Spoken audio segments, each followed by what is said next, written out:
A'udhu billahi minash shaitanir rajim. Bismillahir rahmanir rahim. Assalamu alaikum, dear students. It is today 22nd of August 2020. This is class 10th, subject is general science, and today we are going to discuss a very important topic. These are certain compounds of carbon, and today the compound of carbon which we are going to discuss, it is ethanol, और we can say ethyl alcohol. आज हम जिस topic को discuss करने जा रहे हैं, ये कार्बन के कुछ कंपाउंड्स हमें पढ़ने हैं। तो उन्हीं कार्बन के एक कंपाउंड्स में से एक इम्पॉर्टेंट कंपाउंड है जिसको हम इथेनॉल कहते हैं, जिसको हम इथाइल अल्कोहल भी कहते हैं। आज हम इसी इथेनॉल और इथाइल अल्कोहल के बारे में कुछ जानना चाहेंगे, इसको हम थोड़ा सा डिस्कस करेंगे। इथाइल अल्कोहल किसे कहते हैं, इसकी केमिकल फार्मूला क्या है, इसको कैसे लिखा जाता है और इसकी फिजिकल प्रॉपर्टीज़ क्या हैं। इथेनॉल जो है, it is the second member of the homologous series of alcohols. क्योंकि मैंने आपको अल्कोहल्स पढ़ाए हैं और मैंने आपको वहाँ पे ये भी बताया है कि अल्कोहल्स जो हैं ये भी होमोलॉगस सीरीज़ बनाते हैं। और जब हम अल्कोहल्स की होमोलॉगस सीरीज़ को देखते हैं तो उस होमोलॉगस सीरीज़ में इथेनॉल जो है ये सेकंड मेंबर वहाँ पे पाया जाता है। क्योंकि अल्कोहल्स की जो होमोलॉगस सीरीज़ है उनका जो पहला मेंबर है वो है मिथेनॉल, तो दूसरा मेंबर जो है वो इथेनॉल है। तो मैंने यहाँ पे लिखा है ethanol it is the second member of the homologous series of alcohols. Alcohol जो होमोलॉगस सीरीज बनाते हैं उस होमोलॉगस सीरीज में इथेनॉल का दूसरा नंबर आता, ये दूसरे नंबर पे आता है। और इसकी जो केमिकल फार्मूला है इसको हम ऐसे भी लिख सकते हैं C2H5OH। चूँकि ये इथेनॉल है, ये इथ है, इसमें दो कार्बन है, वह है C2H5OH, तो ये इथेनॉल है। इसको हम और भी दो तरीक़ों से लिख सकते हैं। इसको हम ब्रेक करके लिख सकते हैं CH3CH2OH। एक कार्बन दो कार्बन होते हैं। यहाँ पे देखिए आप, 3 हाइड्रोजन और 2 हाइड्रोजन, 5 हाइड्रोजन होते हैं और साथ में OH है। तो इथेनॉल को हम ऐसे भी लिख सकते हैं, या इसकी बॉन्डिंग ब्रेक करके हम इसको अलग अलग ऐसे भी लिख सकते हैं। CH3CH2OH को बाहर निकाल कर बॉन्ड के जरिए से दिखा है तो OH, इसको हम ऐसे भी लिख सकते हैं। ये भी इथेनॉल है, ये भी इथेनॉल है और ये भी इथेनॉल है।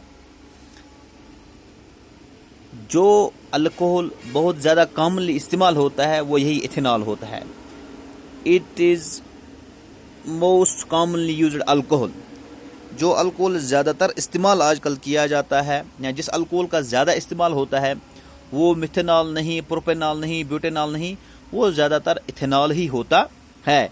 अब हम देखेंगे कि इस इथेनॉल की properties, what are the physical properties of ethanol. Very important question. Physical properties of ethanol. ये इथेनॉल जो है ये कलरलेस लिक्विड होता है और इसकी स्मेल जो होती है अच्छी स्मेल होती है, प्लेजेंट स्मेल होती है। तो मैंने लिखा है इथेनॉल जो है it's a colourless liquid with pleasant smell, with pleasant smell. ये कलरलेस लिक्विड होता है, इसका कोई कलर नहीं होता है। जिस तरह वाटर कलरलेस है इसी तरह ये भी कलरलेस होता है विद प्लेजेंट स्मेल।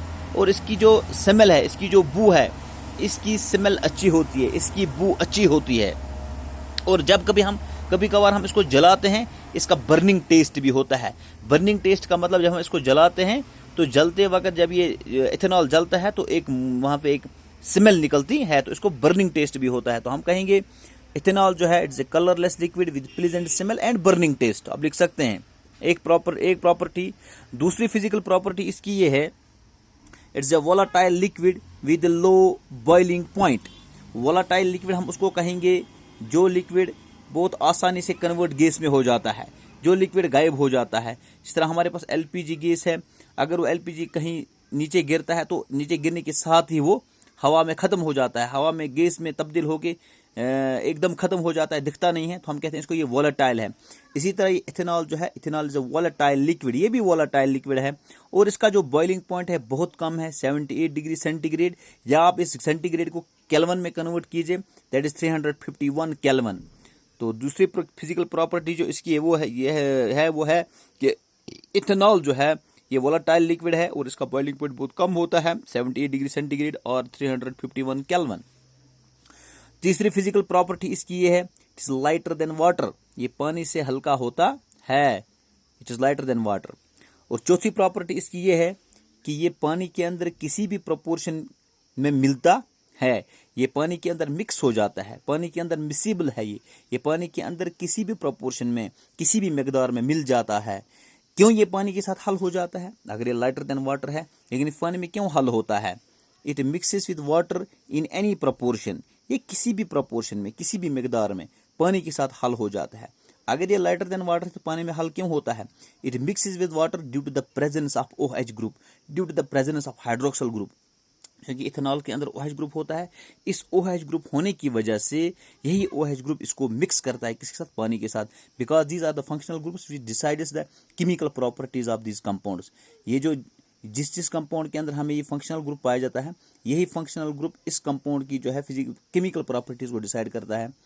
तो इसी हाइड्रोक्सिल ग्रुप होने की वजह से ये जो इथेनॉल है ये पानी के अंदर किसी प्रपोर्शन में हल हो जाता है।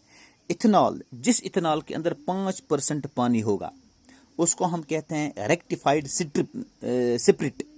जिस इथेनॉल के अंदर 5% वाटर होगा उसे कहा जाता है रेक्टिफाइड स्पिरिट, और इसको it is which is a commercial alcohol. ये रेक्टिफाइड स्पिरिट जो है, रेक्टिफाइड स्पिरिट जो है, ये कमर्शियल अल्कोहल है। कमर्शियल अल्कोहल का मतलब इसको बाजारों में बेचा जाता है, इसकी ट्रेड की जाती, इसकी तिजारत की जाती है। तो वो इथेनॉल, जिस इथेनॉल के अंदर 5% वाटर होगा उसको रेक्टिफाइड स्पिरिट कहा जाता है। कभी कभार एग्जाम में आ सकता है व्हाट इज रेक्टिफाइड स्पिरिट। आप लिखिए ethanol containing 5% water is called as rectified spirit, it is a commercial alcohol. लेकिन वो इथेनॉल जो 100% प्योर होगा, जिसके अंदर पानी शानी नहीं पाया जाता है, उसको कहा जाता है एब्सोल्यूट अल्कोहल। क्या कहते हैं? Absolute alcohol. 100% pure ethanol is absolute alcohol. Ethanol जो है ये एक कोवेलेंट कंपाउंड है। क्या है? Covalent compound. इसमें कोवेलेंट बॉन्डिंग है। और एक इस फिजिकल प्रॉपर्टी इसकी ये है कि इथेनॉल जो है इसके अंदर आयन्स नहीं होते हैं, it does not contain ions. जब इसके अंदर आयन्स नहीं है so it's a neutral compound. जब जिस कंपाउंड में आयन्स नहीं पाए जाएंगे वो आयनिक कंपाउंड नहीं है, बल्कि क्या है? न्यूट्रल कंपाउंड है। और जब हम इस इथेनॉल को हम जब लिटमस सोल्यूशन में डालते हैं, ये लिटमस पेपर के ऊपर डालते हैं, तो ये वहां पे कोई असर नहीं दिखाता है। क्यों नहीं दिखाते? Because it's neutral compound. हाँ, अगर हम लिटमस पेपर को कभी कभार एसिड में डालते हैं तो वो रेड हो जाता है, कभी कभार हम उसको बेस में डालते हैं तो वो ब्लू हो जाता है। लेकिन ये अल्कोहल न एसिड है न बेस है, ये न्यूट्रल कंपाउंड है, इसलिए इसका कोई असर लिटमस पेपर पे नहीं होता है। इनफैक्ट जितने भी हमारे पास अल्कोहल्स होते हैं, all alcohols they are neutral compounds, hence do not effect litmus paper. जितने भी अल्कोहल हैं वो न्यूट्रल होते हैं और वो लिटमस पेपर के ऊपर या लिटमस सोल्यूशन के ऊपर कोई असर नहीं दिखाते हैं।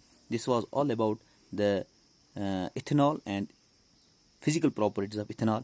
इंशाल्लाह कल के लेक्चर में हम इसकी केमिकल प्रॉपर्टीज को डिस्कस करेंगे। Thank you.